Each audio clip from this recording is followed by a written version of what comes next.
வேதாகமத்தின்படி கணவன் மனைவி ஒருவருக்கொருவர் எப்படி நடந்து கொள்ள வேண்டும்? மனைவியானவள் அவரை மதித்து கனம் பண்ணுங்கள். எபேசியர் 5:33. நம்பகமானவராகவும் உண்மையுள்ளவராகவும் இருங்கள்.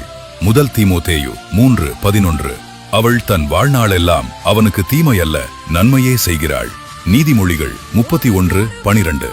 மனைவிகளே, கர்த்தருக்கேற்கும்படி உங்கள் புருஷனுக்கு கீழ்ப்படியுங்கள். கொலோசையர் 3:18. அவனுடைய தலைமைக்கு கீழ்ப்படியுங்கள். முதல் கொரிந்தியர் 11:3. கணவனானவன், புருஷர்களே, உங்கள் மனைவியிடம் அன்பு கூறுங்கள், அவளிடம் கசந்து கொள்ளாதிருங்கள். கொலோசையர் 3:19. அவளை புகழ்ந்து கனம் பண்ணுங்கள். நீதிமொழிகள் 31:29. ஒவ்வொரு ஆணும் தன் மனைவியை தன்னை நேசிப்பது போல் நேசிக்க வேண்டும். எபேசியர் 5:33. புருஷர்களும் தங்கள் மனைவிகளை தங்கள் சொந்த சரீரங்களாக பாவித்து அவர்களில் அன்பு கூற வேண்டும். தன் மனைவியில் அன்பு கூறுகிறவன் தன்னில் தான் அன்பு கூறுகிறான். எபேசியர் 5:28.